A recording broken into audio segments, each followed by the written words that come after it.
Une fois que nous avons compris la structure et la situation du marché mondial, nous pouvons commencer à examiner les différents pays afin d'identifier des marchés cibles potentiellement intéressants.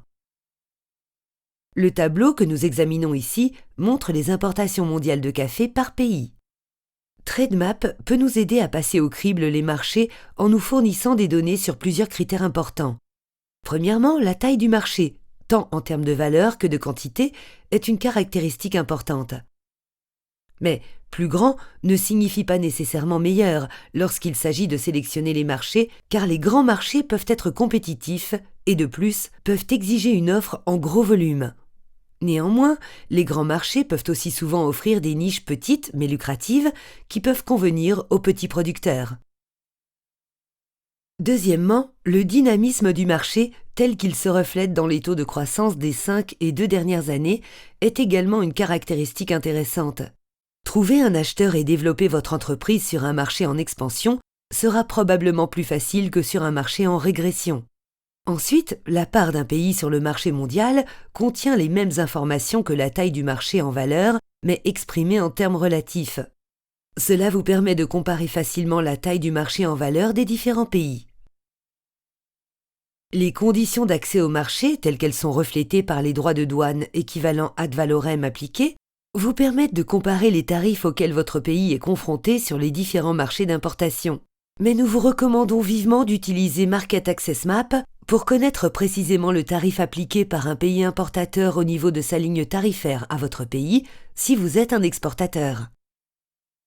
Market Access Map vous indiquera également si votre pays a conclu un accord commercial préférentiel avec l'importateur et vous permettra de voir si vous bénéficiez d'un avantage tarifaire par rapport à d'autres pays fournisseurs éventuels.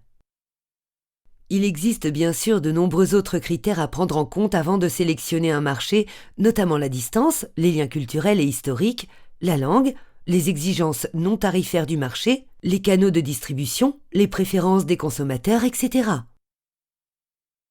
Il convient donc de n'utiliser Trademap que comme une source d'informations parmi tant d'autres dans le processus de recherche et d'analyse de marché.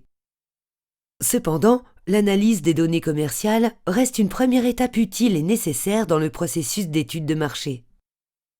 Choisissons maintenant un pays spécifique pour interpréter quelques chiffres. Pour cet exemple, nous choisissons l'Italie. Nous observons un certain nombre de caractéristiques. L'Italie représente 7,6% des importations mondiales de café non torréfié, non décaféiné, évaluées à environ 1,4 milliard de dollars américains et représentant plus de 614 000 tonnes en 2019. En valeur, elle est le troisième importateur de ce type de café. L'Italie a importé à une valeur moyenne de 2 250 dollars américains par tonne, ce qui est inférieur à la moyenne mondiale en termes de valeur unitaire importée.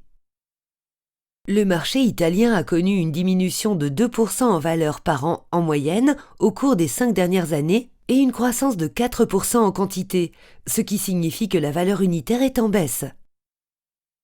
Par rapport à la moyenne mondiale, l'Italie a le même taux de croissance en valeur, mais la quantité de ses importations augmente à un rythme plus élevé. Les moyennes mondiales étaient respectivement de -2 et 3%.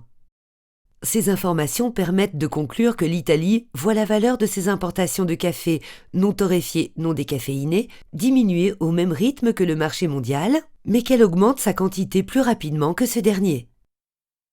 En regardant la valeur de l'indice Herfindahl, nous pouvons également constater que l'offre en Italie est relativement peu concentrée.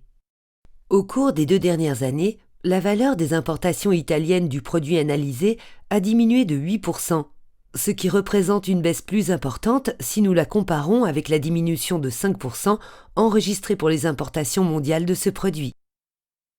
Nous pouvons également constater que les importations en dollars américains ont diminué pour tous les principaux pays importateurs, à l'exception de la Belgique, au cours des 2 dernières années. Pour connaître en détail les tendances du marché et la volatilité des taux, vous devez consulter les séries temporelles correspondantes.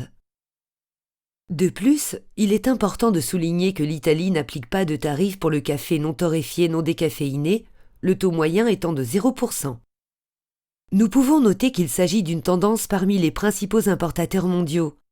Cependant, lorsque nous avons un nombre supérieur à 0 dans cette colonne, comme pour la République de Corée avec un taux de 1,2%, il faut savoir qu'il s'agit d'une moyenne de tous les tarifs au niveau de la ligne tarifaire nationale appliquée à tous les exportateurs par ce pays.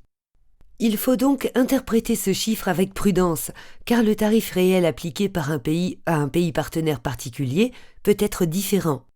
Si vous approfondissez le sujet sur Market Access Map, vous constaterez que le tarif appliqué par la République de Corée varie entre 0 et 2% selon le pays fournisseur. Pour une analyse plus approfondie du marché italien, il faut ensuite cliquer sur le nom du pays dans le tableau. Vous obtiendrez alors la répartition des pays fournisseurs de café non torréfié, non décaféiné à l'Italie.